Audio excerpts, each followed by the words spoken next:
events occur in real time.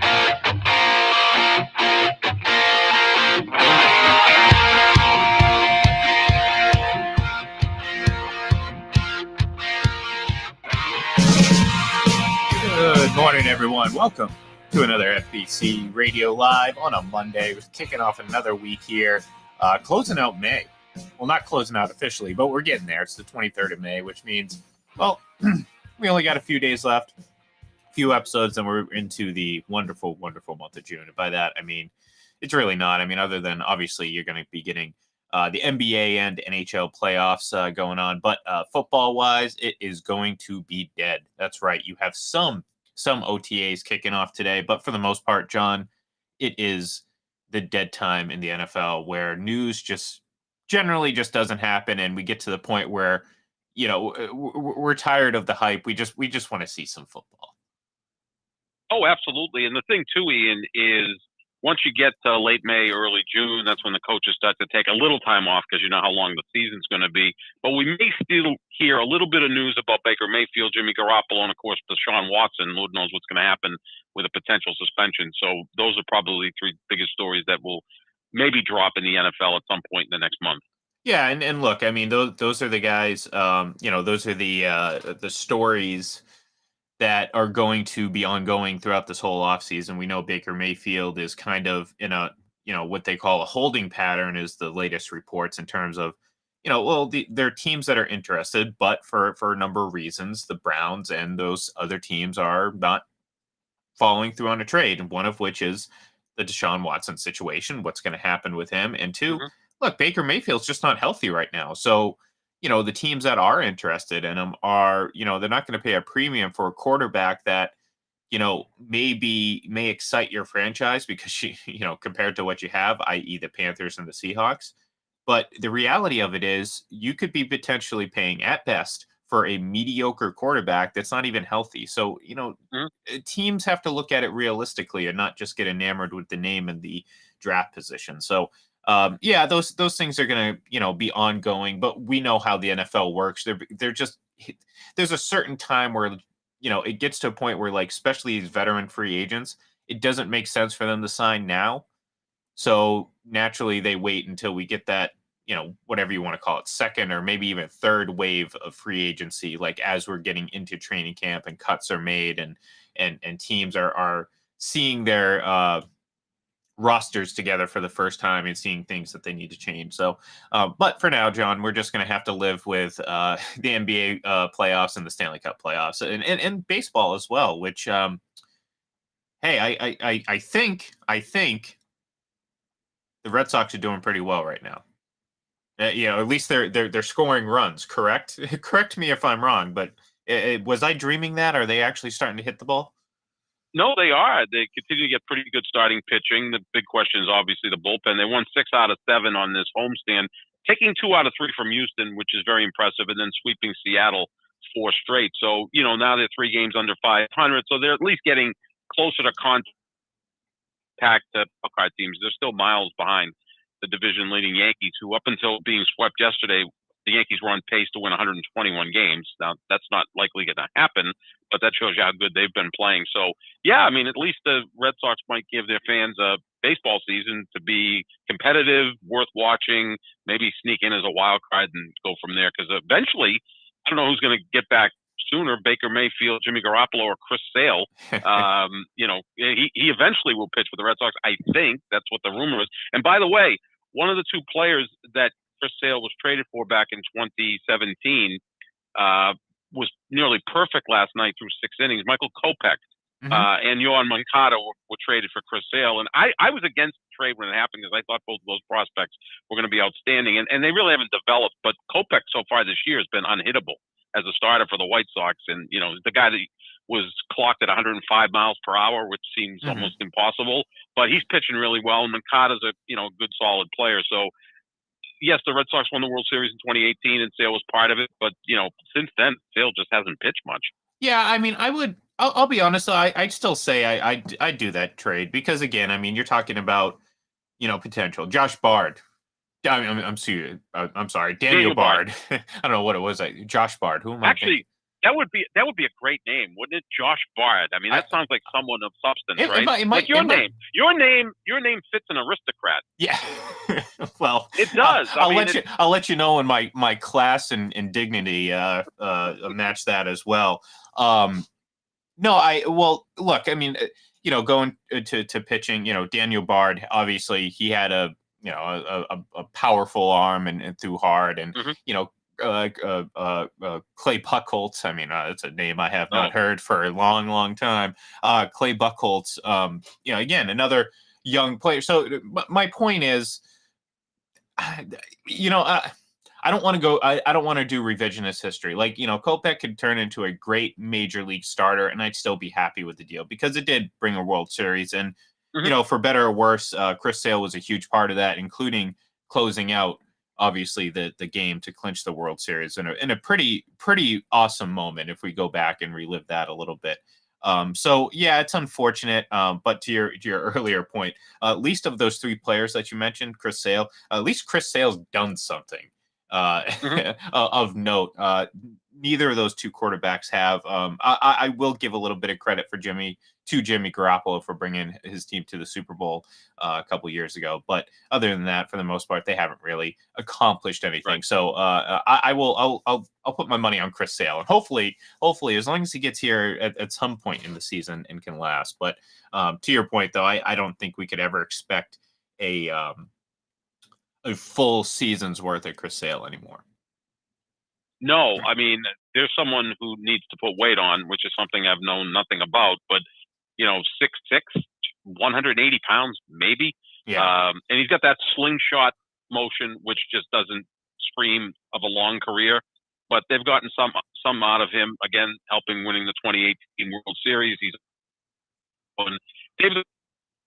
operated things specs for certain players. And look, the 4 years he was here, they went to the playoffs back-to-back years, lost in the divisional round, but then won a World Series in 18, had a down year in 19, and next thing you know, he was gone. That's what he does. He'll go to an organization, it'll prop them up. He's doing that now in Philadelphia. He's good for that type of method, whereas now the Red Sox want to do it a different way with building up the farm system with Chaim Bloom. We'll see what happens with that. Yeah, and look, I mean, it's a long baseball season. Again, I mean, that's why it's not.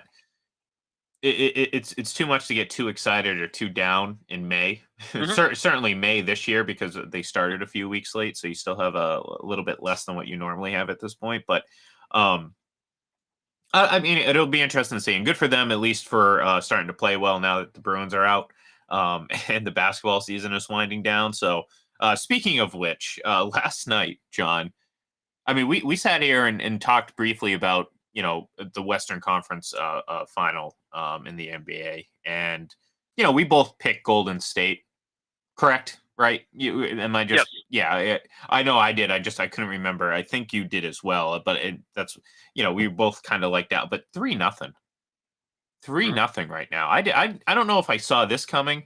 I kind of saw the.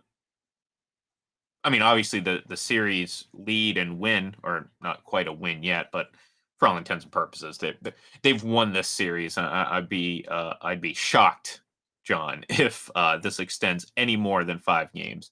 I'm surprised that it's just 3-0. I thought Dallas was going to have a little bit more after a very big series win prior to that. Yeah, the thing is, Dallas is Luka and then a bunch of role players, and he's had an uneven series. And Golden State can defend wings. They can come at you with Andrew Wiggins, who is probably their 5th best player, but he was the former first overall pick in 2014. Has had a nice career, goes to Golden State, and has a different role. Draymond can also defend Luka. Jonathan Kuminga, who I think is going to be an outstanding player, is only a rookie. He can spend some time on Luka. So Luka's going to get his. I mean, he had 40 points last night. That's no shocking news. But the problem is, in 8 career games when he scored 40 or more points, the Mavericks are only 2-6. It's like he needs other people to come along for the ride, and they just don't have that talent. They have some nice players, Dallas, but they're better suited to be the 3rd or 4th best players on a team, not the 2nd best player. So they certainly need help. And, they reached their limit at this point. And from the beginning of the postseason has been the most consistent team in the NBA, right? I think the Celtics ceiling is higher than anyone's, but occasionally they give you these stinkers like they did in Game 3 Saturday against Miami. But Golden State's been the most consistent team, even though they did have one blowout loss in Memphis that everybody talks about. But they're a veteran team. They play good defense. Their shot selection's good. And they're kind of doing this without Steph Curry going out of his mind. He's playing well, not great, but they've got so many good players that, they're going to wrap this thing up. I thought it would go 7. Just thinking Luka could drag Dallas to at least be competitive in this series. And even he, who I think is the most skilled guy in the league, hasn't been able to do it. Maybe this is a little bit of Florida Panthers going on, and obviously Dallas has far more playoff success in the last 25 years than Florida has. But with this group in particular, to have that huge 7-game series win over the Suns, and then obviously to get to the conference finals, maybe they just weren't ready for the moment. And to your point, it's Luka and a lot of role players, and we know in this league you can't. We've talked about this big 3 method, and that's not necessarily the way to go, as many people feel. It's you need to have depth. You need to have scoring depth. You need to be able to, you don't need to go crazy from bench, but you just need players that are going to consistently get. And that's why the Celtics are really good. But we'll get to them in just a second. Dallas is lacking that, and now you're sitting at a 3-0 hole, and the only league that's never had a comeback 3-0 is the NBA, and there's a reason for that. Right. It's much harder, because generally when you're down 3-0 to a team, it's because there is a significant talent gap in the NBA, because there's so few players on the court, and not just on the court, but on the team. Like hockey obviously is 5 versus 5 as well, but you're talking about 24 players on the bench altogether. Basketball, you got an 8-man rotation, 9, if you're really good, a solid guy. So yeah, it just to me it's going to be tough for Dallas to like I said, I don't see now at this point this going any more than 5 games. Maybe a gentleman's sweep, but this is my hopefully that wasn't a little Freudian slip. I was going to say this is Golden State's to lose at this point. Speaking of the Eastern Conference, though, I'll ask this hypothetical: how awful of a series loss would this be if the Celtics ultimately lose the series? Because I can't help myself but watch and see that they are just so much better than the Heat, but they're just not playing that way. For large stretches of time. Like I said, their ceiling is the best of the 4 teams remaining. When they're clicking, they're blowing out Milwaukee twice at home. They're blowing out Miami on the road. Threes. We know they're going to defend, but then they have these just like quarters that are from hell. They look like a G League team. Ian, the other night, they had 24 turnovers. 19 of them were live ball turnovers, which are disastrous. Yeah. Led to 33 points by the Heat, because on a live ball turnover, now Miami can get into transition, set up their offense, and score. Miami's challenged to score in the half court. They really are. So if you can keep them in the half court, I think you can really defend them. But that doesn't happen when you're turning the ball over that much, and that's what happened the other night. Again, they've had 2 god-awful quarters in this series, and they've lost both of those games. Quarter 3 in Game 1, Quarter 1 in Game 3. Unfortunately for the Celtics, this isn't tennis. You don't lose a set 6-0, but come back and win the next 3 and win the match. It's a little bit different here. So it is frustrating. It really is frustrating, because it appears that at times the Celtics just aren't ready to play, or they just know they're better or think they're better, and they don't take care of business. I thought they were going to win the other night, even after being down 26 points. Not when they were down 26 points. When they cut it to 1 on Jaylen Brown's 3, Jimmy Butler's not on the court. Tyler Hero's on the bench with some groin injury. All the momentum is on your side. I figured they'd finish it off, right? And then they didn't. They got outscored 16-11 over the final 240, and they lost. Jason Tatum had a bad, look, here's the thing. Like, he had a bad turnover right after that obviously, the lead then ballooned to 7 or something really quick. And that's just how basketball is. You blink and all of a sudden I think there's some positives you can take out of this. Obviously, I'll be interested to see what the health of Jimmy Butler is. And if you've seen anything that I haven't, please let me know. But that's obviously worth monitoring. Because he's expected to play. Yeah, everybody's saying I wouldn't be surprised. I'd be shocked if he didn't play. Let's put it that way. But eliminated Jimmy Butler may be enough for the Celtics to roll in a situation like this because again, as bad as they played, John, that game was there for the taking and just the Mhm. turnovers. And we've praised Jason Tatum quite a bit, and I think we both kind of had the same like let's see the postseason. Let's see what happens Mhm. over the course of we're not going to sit here like I'm seeing people react from one game to the next. I mean, a local radio talk show host up in New England was talking, basically talking about how Jason Tatum caught and in a vacuum he had a very bad game, but let's not lose sight of the fact that you are not here in this situation without Jason Tatum. So this like extremes on both ends of the spectrum is a little ridiculous. His game is open to criticism, and it's a lot of things that we've talked about before in the past. He has really bad stretches, and sometimes, like last night, it's very damaging not only to him but to the team. Like he Mhm. was. I mean, you almost might want to say that he probably should have just stayed off the court because I say they the were same thing. fine. And this isn't and I'm not saying that that's Jason Tatum's not. Jason Tatum is a budding superstar. He had a bad game. It Mhm. happens, and I think that's what should be looked at, and not this guy can't do it, or like go someone said look, what I think happened was he probably just separated his shoulder. And guess what, folks? I've done it hundreds of times. That's not an exaggeration. Hundreds of times. I have a very crappy right shoulder that likes to pop out. You know what happens? Sometimes it's a little bit difficult to get in. It's very awkward, very uncomfortable, but eventually you slide that thing in. And for the most part, you're just dealing with pain. There's no difference in mobility. There's no difference in whatever. So, I saw it, and that's part of the criticism of this particular radio host that I have is that he basically said he faked an injury.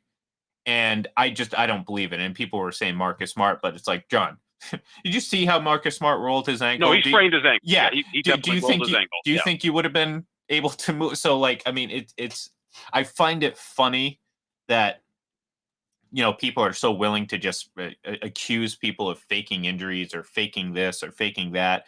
Look, they both looked like they got injured. I mean, who knows? I mean, Jason Tatum fell down awkwardly. Like I said, I mean, he could have popped his shoulder out a little bit. Not that, I mean, Yeah, yeah, they called it a stinger and whatever the hell that is. But the thing is, I mean, he had played so poorly before the injury. yeah, yeah. That he already had a horrible game at that point. And it's funny when he went away into the locker room, they made a run. Jalen Brown took the game over, and then Tatum came back, and it's like Jalen Brown stopped taking over. Well, And then Jalen Brown had one of those weird. He had one of those weird games where he had 40 points, but also 7 turnovers. It was Yeah, just like that's yeah. So I like. I was like an ode to Jameis Winston by Jalen Yeah, Brown, right? seriously. Well, that was the thing. It was like I'm sitting there watching Jalen Brown's point total go up, and I'm sitting there, I'm like, I just don't feel like he's had like he Jalen Brown is getting a knack for hitting these big shots. Like overall, I think Jalen Brown's emergence, so to speak, has been one of the more exciting parts of this run for the Celtics for me. But yesterday again was like really odd because you see the point totals racking up. And again, sometimes you ignore that, especially when you're down so much. You're not paying attention to individual scores. You just want the ball to go in the basket. But the turnovers, and again, that's the theme of this entire game 3 loss is turnovers, turnovers, turnovers. And I hate to be that guy, but I keep coming back to the Celtics beat themselves. And Mhm. I'm not trying to take any credit away from the Heat. I just over the course of 3 games, I think we all feel that the Celtics are deeper. I think their starting group is better when healthy. They just have this terrible, terrible habit of playing terrible basketball for like a quarter, like you said. And it's so terrible, John, that they dig themselves into a hole so big that despite how, I mean, let's face it, I mean, how Miami was just meh for 3 quarters or 2.5 quarters of that game. And the Celtics somehow, some way, with 24 turnovers, almost came back down 26. Think about that, John. With 24 turnovers, the Celtics almost came back having been down 26 points. That's absurd. Mhm. But it's puzzling too, because then you sit there and we come back to the original question that I asked you. If they lose this series, how frustrating and how big of bad of a loss would this be for the Celtics? And I think it'd be up there, because this isn't a team that's, and we've talked about it before, this isn't a team that's overachieving in a weaker Eastern Conference. This team, to your point, is the team with the highest ceiling, and what many felt is the favorite to win the NBA title, certainly as we got deeper in the playoffs. So this would, in my opinion, be a pretty big disappointment. Very, very big disappointment if they lose this Oh, series. it's set up for them. I mean, they swept Brooklyn. They beat Milwaukee in 7, two teams that were flawed. Look, every team in the league is flawed. This is not. There's no team in this league that's the 2016-17 Warriors who just blitzed through the playoffs, losing one game, or when LeBron was with Miami, or the Jordan Bulls. There's no team in the league right now that's remotely close to that. They all have flaws. So you're going to see some bad performances. Look at Golden State lost to Memphis. They were down 55 at one point in that game. You have teams that do have those flaws, but how you cover those flaws is important. Yeah, this would be could be a devastating loss if they end up losing the series. They won Game 2 in Miami in really impressive fashion. You get back home court. You figure you come home. Butler then misses the second half of the game.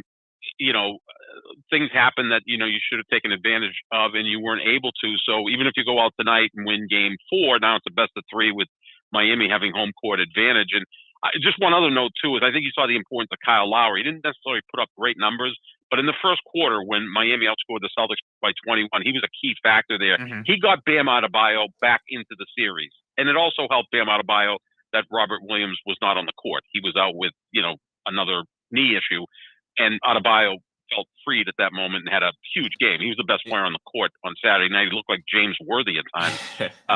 Yeah. But Kyle Lowry, I think, was responsible. Kyle Lowry is a true point guard. He got him involved, and that really set the tone for Miami.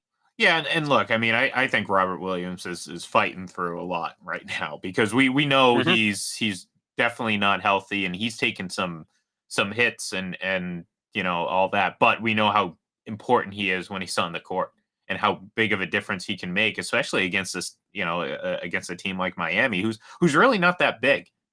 So Mhm. it's like, how are you going to counter that type of defense from the Celtics? And to Robert Williams' credit, he can put up some offense too when the Celtics get moving. Sure. So yeah, this is certainly, we about a week and a half ago we sat here after that awful loss that they had against the Bucks and thought, this is a loss that a lot of teams cannot recover from because it was so bad. But what did they do? They went out and blew the Bucks out. So, we we sound all these alarms to say this.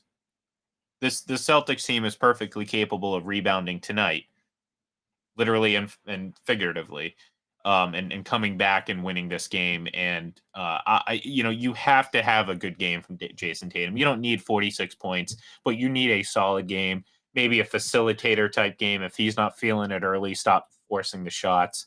And just stay focused.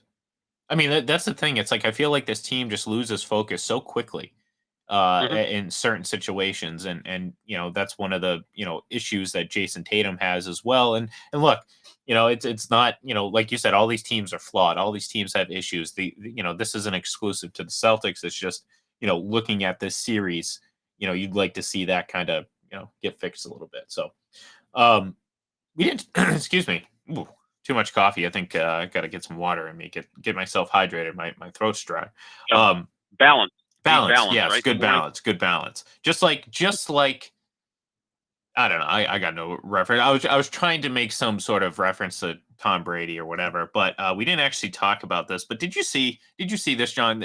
That he's going to be roasted, and part of me, I look, I get what he's doing now. Obviously, he's getting ready. Honestly, this is exactly what Peyton Manning did in his last few years Right. in the league. He became, at times you felt like, oh my God, we've had enough of Peyton Manning. But this is what he did to create himself as a pretty noteworthy and media personality, and that's what Brady's obviously working towards when his playing career is over. I'll be interested to see what it is. I don't see how, Peyton Manning has to be the roast master, right? Right? I don't know if, Oh, absolutely. like, Yeah, it's got to be, right? yeah, I would hope so. I mean, I haven't really seen too many of the details other than just the announcement. Um, but yeah, I would think that Peyton Manning would have to be the roast match. I mean, I just can't. There's no other player or person I can think of that could do it. I mean, if you tell me Roger Goodell, I'm not even going to watch it, because then No, I'd be done. I'd be forget about it. I'm not even messing with it. But Peyton Manning, right? Is there any other better option? I can't think of anyone. First of all, you need someone who's on somewhat equal footing to Tom Brady. I mean, you can't bring out, one of his backup quarterbacks. I mean, you're going to Brian Hoyer as the Yeah. roast master. That's not exactly going to sell a lot of tickets or get a lot of, clicks. And it's got to be someone who has that in their skill set. And Peyton Manning certainly has that. Peyton Manning's incredibly self-deprecating, but also is a needler. I mean, he's the quintessential, he had two brothers, one older, one younger. So to get attention, sometimes he had to be louder than them. And, he's got that personality. So that would be fantastic. I mean, I think we'd rather see Bill Belichick, but I don't know if that would work out too well. I don't know if that would work out well at all. If this was happening, maybe like, when they were both not playing or like involved and actively, like, I honestly think that would actually be kind of cool. Or maybe just have him be, have a spot on there, like, because you know how these roasts work, you get the roast master, then you get, a number of different speakers that come up and roast pretty much everyone else, and then get to the subject at hand, which would obviously be Tom Brady. Yeah, I mean, look, I get it. Some people are, and I understand. It's like, oh, too much. I get it. He's doing this, he's doing that. I mean, let the guy have some fun. He's discovering his youth there, John. He's getting into social media. He didn't have one. No. he didn't have one with the Patriots. I've equated this to, you go to private school, Catholic school, whatever, for 12 years, and you wear a tie and a shirt, and you, yes, sir, no, sir, yes, ma'am, no, ma'am, and you have to be all buttoned up, and you have to wear your hair a certain length. And maybe I'm just going back to another time, but let's say you do 12 years of that, and all of a sudden you go to college, and there's no more rules. You can grow your hair, you can do whatever the hell you want. You can go to class in shorts and flip-flops. And, well, Brady, after being with the Patriots for 20 years, yeah, he's got the freedom to do whatever the hell he wants, right? So I was going to say a lot of shorts and flip-flop weather down here. That's the other thing, too. And you know what? When he knocked the weather here and said he'd never come back here, I'm like, God bless you, Tom. I'm right there with you. I don't agree. like the weather either. And what was so offensive about that? Nothing. Who the hell likes winters? Right. I'm like, psychotic people. Yeah. I mean, look, there's a difference between I would enjoy taking a vacation up in the Northeast when it's cold, if I'm obviously mentally prepared for it. When I was up in Maine a couple weeks ago, I was not mentally prepared for the cold. If I go up anticipating that I'm going up in this type of way, I can enjoy it, and I understand that. But to live in that year, sorry, if you enjoy that and not just tolerate it, something's wrong with you. I'm sorry to say, but that leads me. I want to ask you now: what athlete, not named LeBron James, because I know that's an easy answer, and quite frankly, I kind of think it would be kind of. I feel like LeBron would monopolize it about himself. Like, he would make it too much about himself, if that makes sense. Yeah. And it would, you know what I mean? Like, he would, like, no, LeBron, you stop. Just let it happen.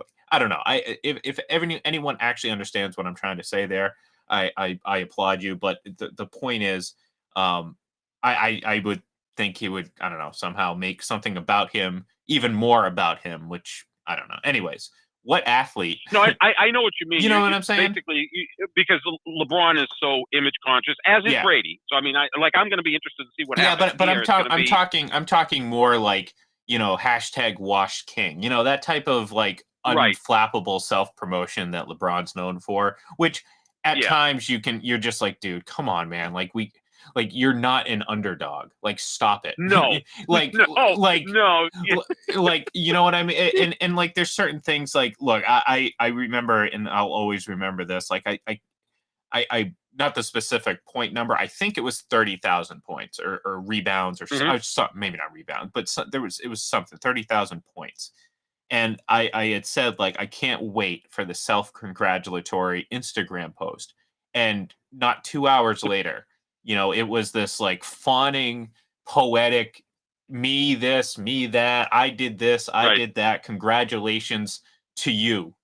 Like speaking like in this weird third person, like I don't know. It's so to me, I always think of that, and then so some way somehow he would make something that's completely about him, so Mhm. much more about him that it would be insufferable. So I digress. What athlete or Well, athletes, John, would you want to see get roasted? Because I feel like there could be some fun ones for different reasons too, mind you. it almost has to be someone that's not uber famous. I mean, they're all famous at some point, but an easy answer would be Aaron Rodgers. But that could be a disaster, right? Well, I mean, first of all, his family wouldn't show up, so his brothers couldn't be part of it because he doesn't speak to them. Like anytime a teammate has anything bad to say about him, he just shuts them off. I could probably be the roast master for that one. Well, you could be, yeah, and I'd be up there, as the PR guy, making sure that Aaron doesn't get Yeah. offended. Kevin Durant would be the other one. Those are two all-time great players who are very, very, very. Okay, right? who does a Will? Maybe both together. I was gonna say who does a Will Smith first or reverse Will Smith? Who goes up and well, actually, this would be a Will Smith goes up and smacks the host first. I would have to say it'd be Kevin Durant, right? Yeah, because Rodgers is even more passive aggressive than Durant. Although Durant has all these burner accounts, so I don't know. They're the same guy. I mean, even to the talent level, they're like ridiculously talented. I mean, they've had great careers, but they can't quite break through at the top level because they haven't won enough or whatever. But they, tend to kind of get in their own way at times. Yeah, I mean, both of those guys, that would be interesting. But at least Durant's teammates seem to really love him. Rodgers, I don't know what the story is with some of them. I know Greg Jennings and Michael Finley, never say anything nice about him, and we'll find out maybe if Devontae Adams goes off on him now that he's in in Vegas.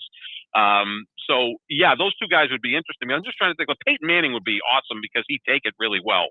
Like if you roast him, I'm sure Eli would be awesome, and Cooper and Dad, Mom. I mean, they'd have a blast with that, and he'd be there laughing at himself the whole time. I'm trying to think who would be like the most volatile, like Tiger Woods. Tiger Woods, maybe.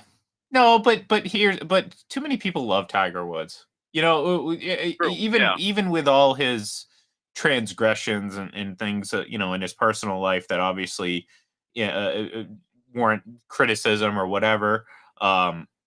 He's still well liked. Aren't the basketball players the best ones though? Because they do have the strongest personalities, like Kyrie Irving or Russell Westbrook or Draymond Green or someone like that. Would be interesting, because I don't know how they would accept it. Like Russell Westbrook, he would actually be the first person I think of that would have the reverse Will Smith moment and go up and slap the host, and you call the police in to break up a melee. Because I mean, that's just the way he kind of rolls.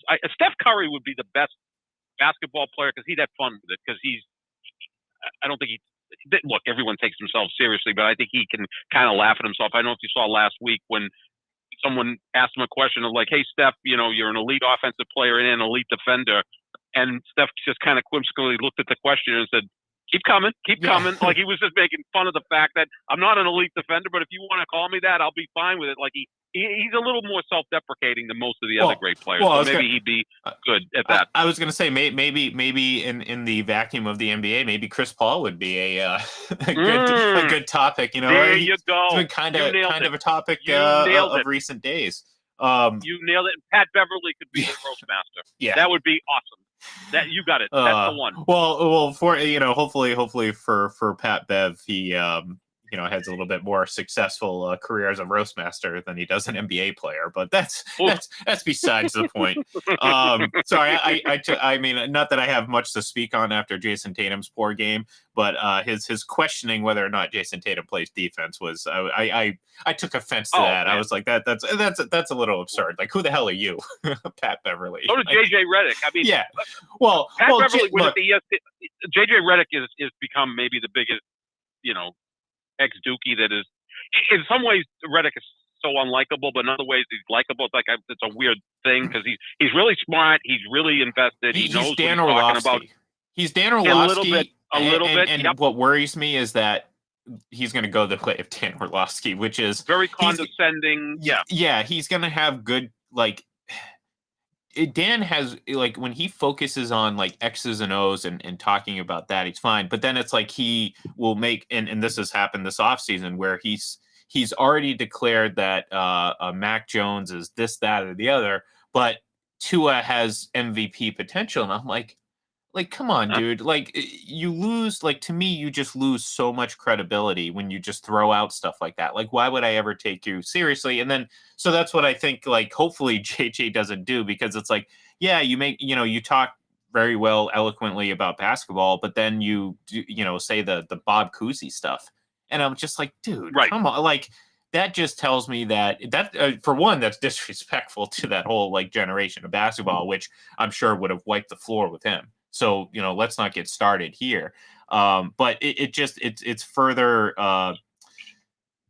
pushing us down a down a path that we see in the NFL a lot, where it's like it's more reactionary and more, let's make a point that just gets a reaction than actually make a good point. So, well, that's what happened with Pat Beverly last week, and I found some of his stuff hilarious. I mean, he's very entertaining and so forth, but he continually knocked Chris Paul and praised James Harden because he's friends with James Harden. Yeah. So if you're going to obviously. do this job, if you're going to do this job really well, you got to criticize your friends as well. That's why I love Kendrick Perkins, because Perkins is friends with LeBron and Kevin Durant, and he's gone at it with them on social media because he's criticized them. Yeah. That's his job, right? And, and look, Kendrick Perkins a ton of credit. For better or worse, he'll at least accept that he was wrong in situations. And that's the other thing too. It's like, we're seeing this in the NFL now too, where like, have you noticed, John, that ever since 30 seconds after Cole Strange was drafted and everyone had their, jump off the Tobin Bridge moment,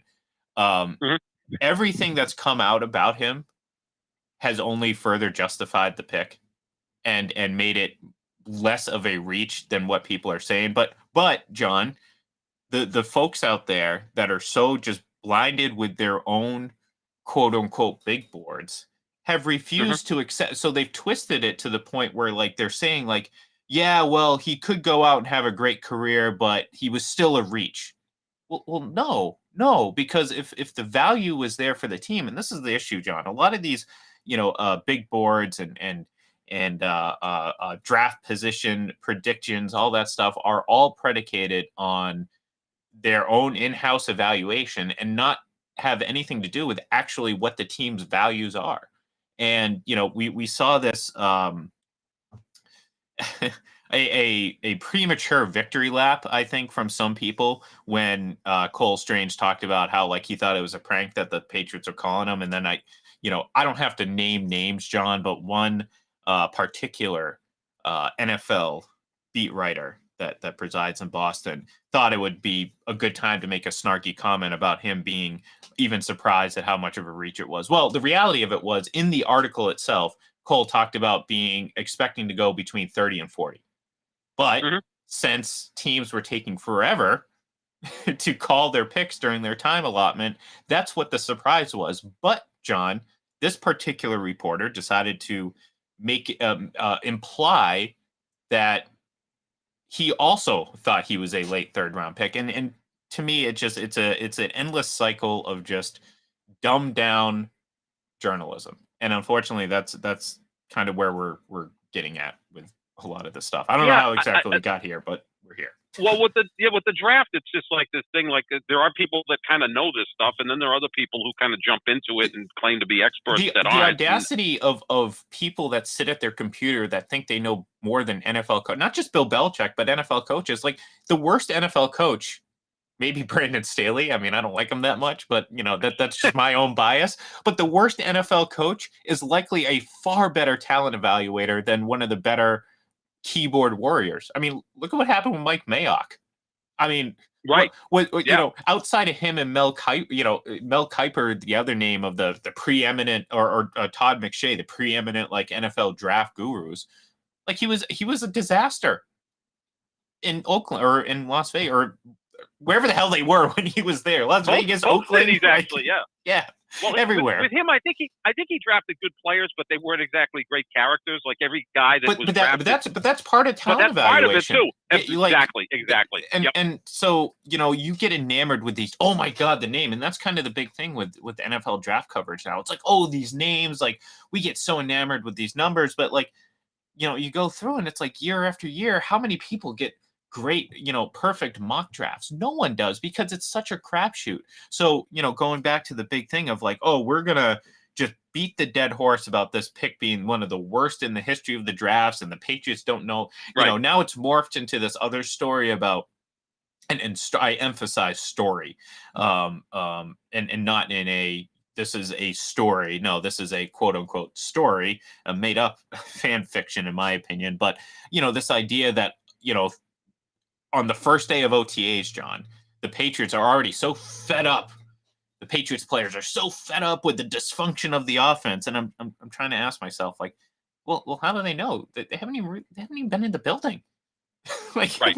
like it's so bad, John, that it's utter dysfunction that within minutes before even stepping on the football field as a team, they already know it's dysfunctional. It's silly, but that's where we are now with how we cover sports and football, and we're talking specifically about the Patriots, but this applies in many situations. There's such a desire and a need for content that sometimes Yep. there's nothing really there. There's nothing really there. I mean, I'm older than dirt, so I remember a time where you'd go months without hearing much about the NFL. Now the NFL is really good at creating.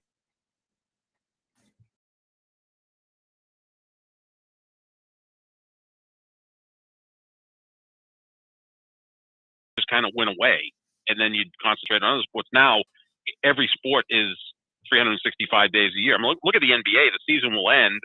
You'll have the draft, and you'll have free agency, and before you know it, you'll see the schedule, and then you'll be getting ready for the 2022-2023 season. So that's the way it works. And give these leagues credit for that, because that's how they've built these massive brands that are worth billions of dollars.